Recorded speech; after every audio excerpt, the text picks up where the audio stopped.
You just pick up on, I just knew somehow. And I was always conscious that I was a different color and that I could expect different things and that different things were going to come my way based on that. I think that's another thing, just particularly about women. I think we hold so much on our shoulders. Yeah, but if white kids see black parents and kids, that doesn't mean they're mean. That's right.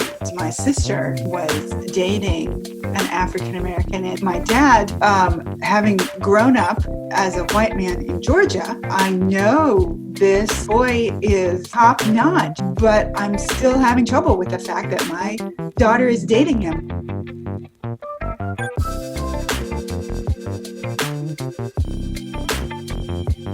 For those that are ready, let's begin the conversation.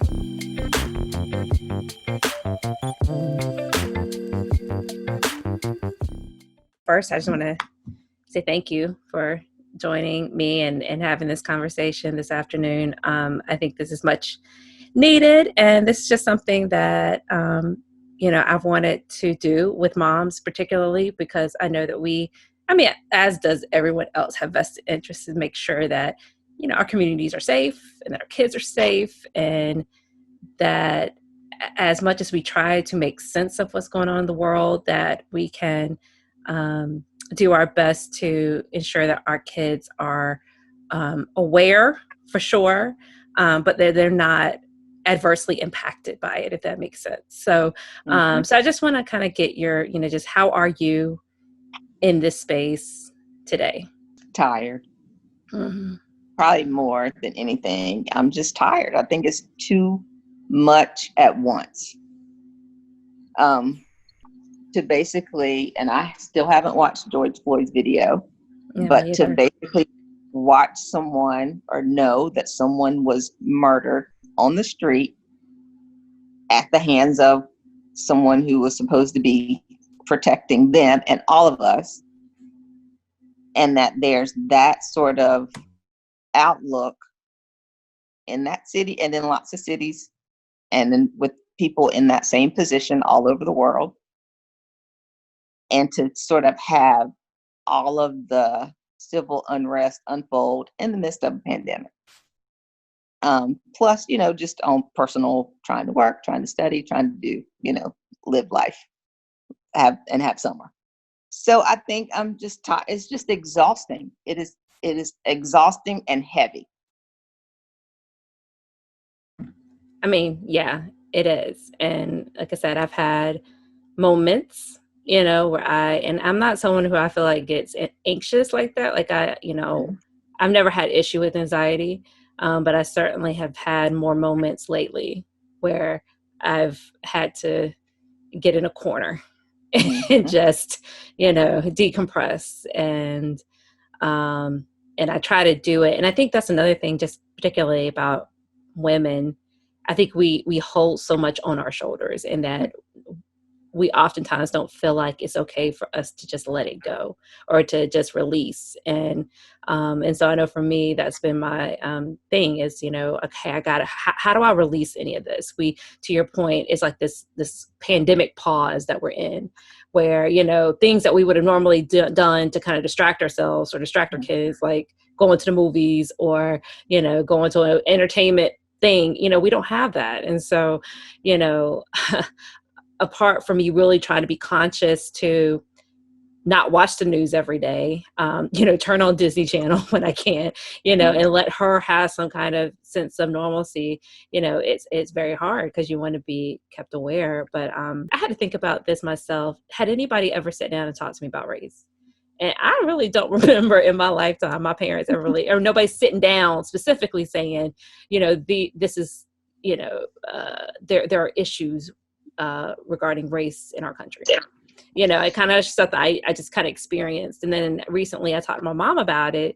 And I said, well, Mom, obviously you were born in the civil rights movement. You were around during all of this, unrest and inequality. Did anybody sit down and talk to you about what was happening? She said, no, she said, not really, and so I just wonder, in your lifetime, when did you first kind of get this idea about what was happening in the world and race? So probably for me, elementary school. Because remember, I grew up in Johnson County, North Carolina, which is known as Klan country. And so no one really talked to me as in having, which remember, I was one of 9. So we didn't really talk like that about we didn't really talk in that way. But I knew that there was an expectation of how I was to act. Not because of anybody instructed me about that, but because you just pick up on, I just knew somehow.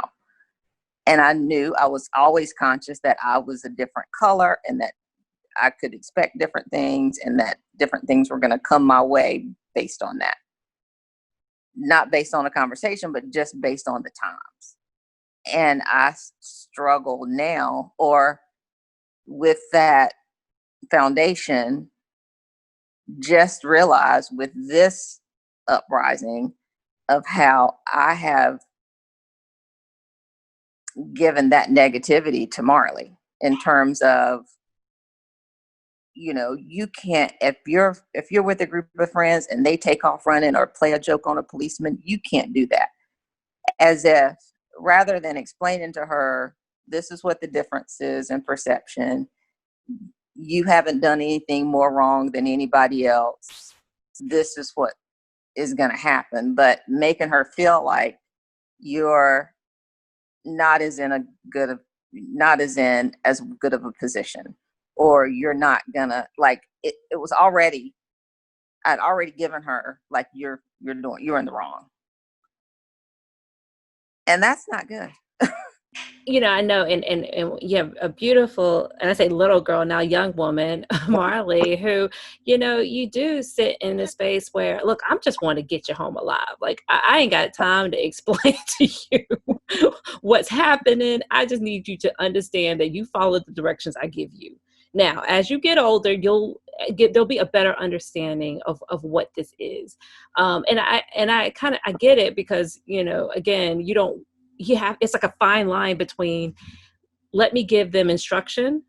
This is what you do. This is how you do it. And then let me give you awareness of why you're doing this.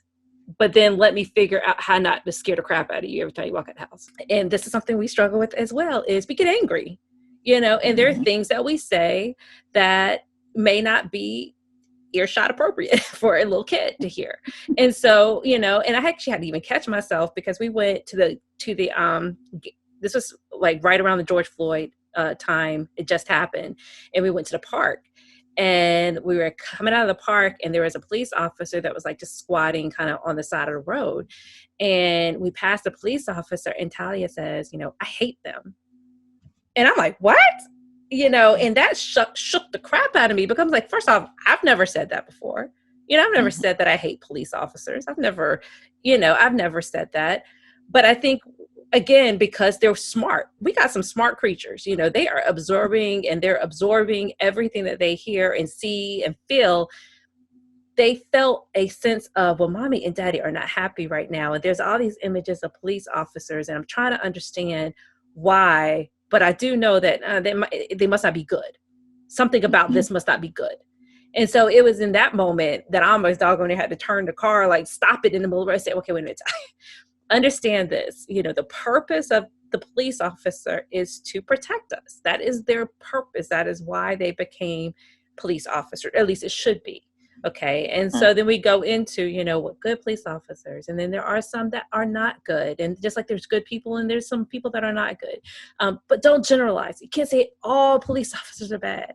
I don't want you to feel that way. And so I don't know. It was just kind of a time where I had to sit back and say, well, let me really be cautious on how I react in light of, and it, we can talk about just the social unrest, the racial unrest that's happening in light of some of these circumstances. And obviously you're a white mom, and you have a white child, how are you handling these things? The whole George Floyd thing was first publicized. I was trying to tell my little girl about it, and she,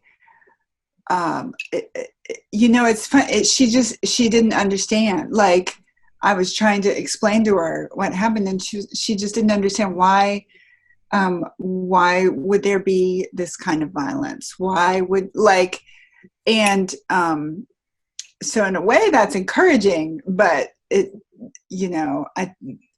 I still want to I want her to know, I mean, because I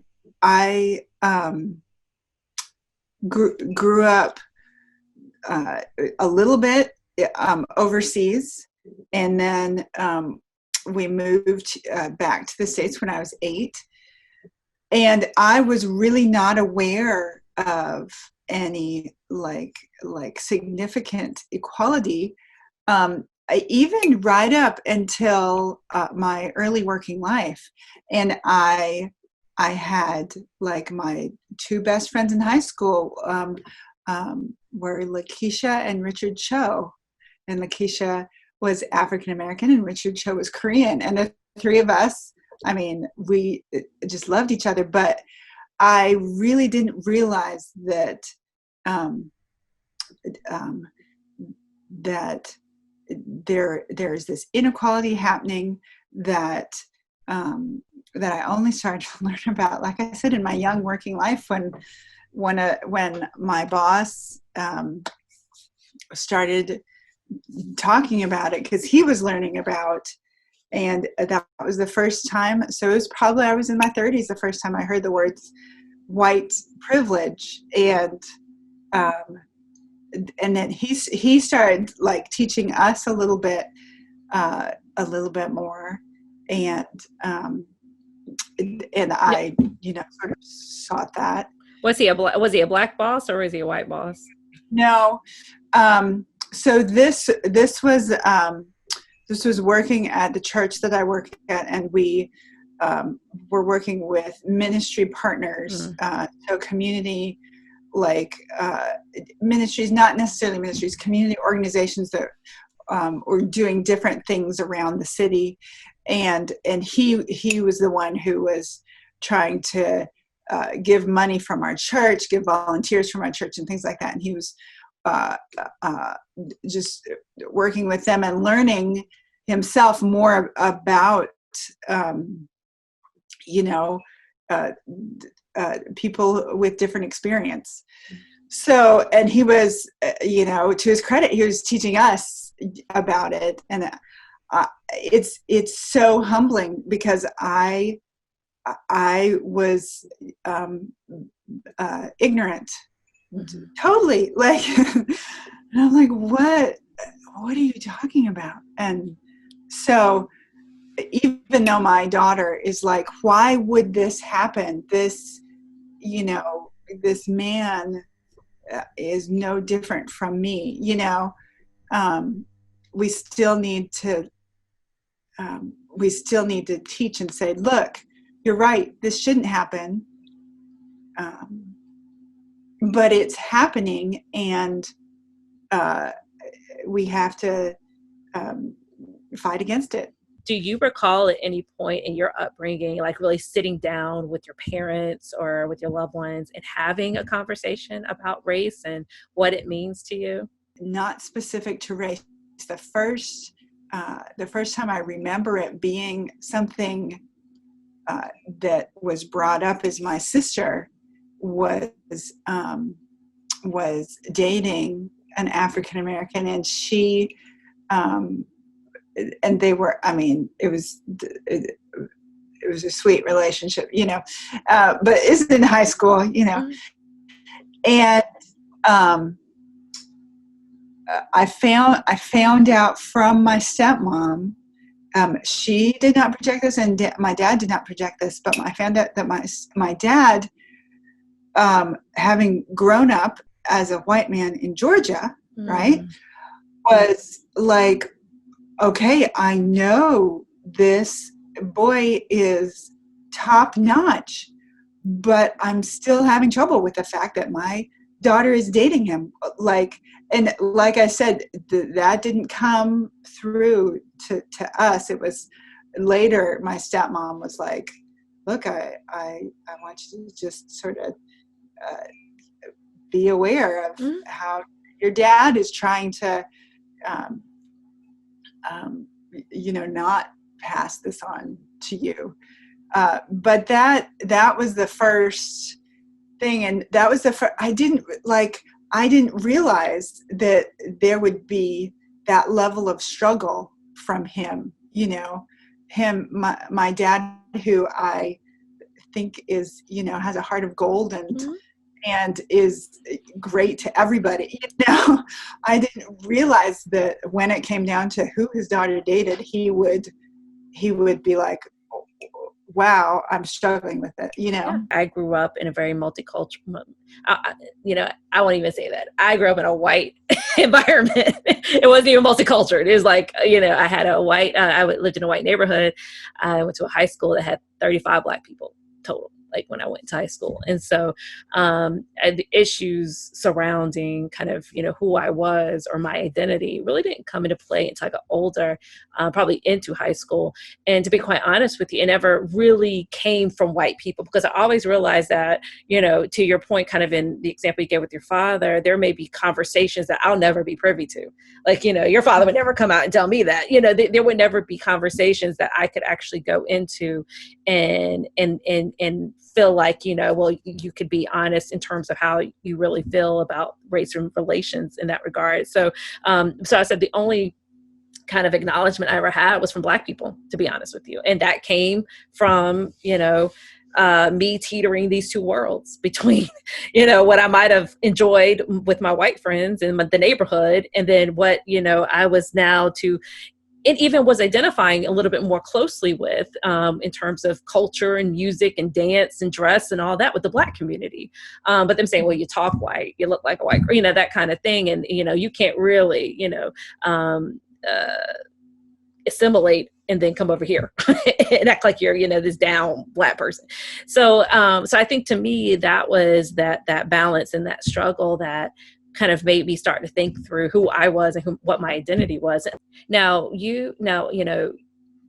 Marley is raised around a very multicultural situation. Where has she expressed to you any sense of sadness or fear or anything related to kind of her relationship with her own peers and what's going on today? Because she's headed to high school, right? Yes, she's headed to high school. We actually had to talk about it. And surprisingly, she has gotten more pushback within the Black community as being same stuff people have always said. She talks white, she does white girl things, so we talked about how to respond to that, or what that really means, and how we get to like whatever we like, whatever music we like, whatever shows we like, whatever we like to do. Like, you get to make those choices and not to have anybody make you feel bad about that. So I think that just, there's an undercurrent. There's differences, there's differences in, that's why everybody always wants diversity, right? Because different people bring different things to the table. But I think that we put too much on particular cultures. Like, we get to be whoever we want to be. And I think that that's hard. It's basically talking out of both sides of your mouth. You get to do whatever you want to do, but in this situation, you got to act differently. So I think it's hard to merge the two. But within her friends, we talked about how,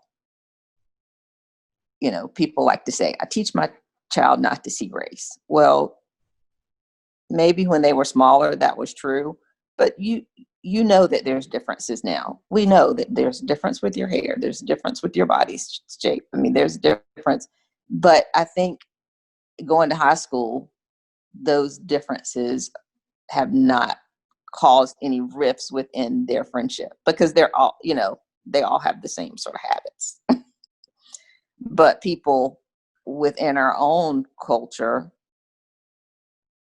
are not as forgiving about those differences. But what happens when you have your allies, or when you have your white colleagues who are really trying to understand, or trying to, show some kind of allegiance to the cause, but don't quite know how to do it, or, wants to be able to act, in accordance to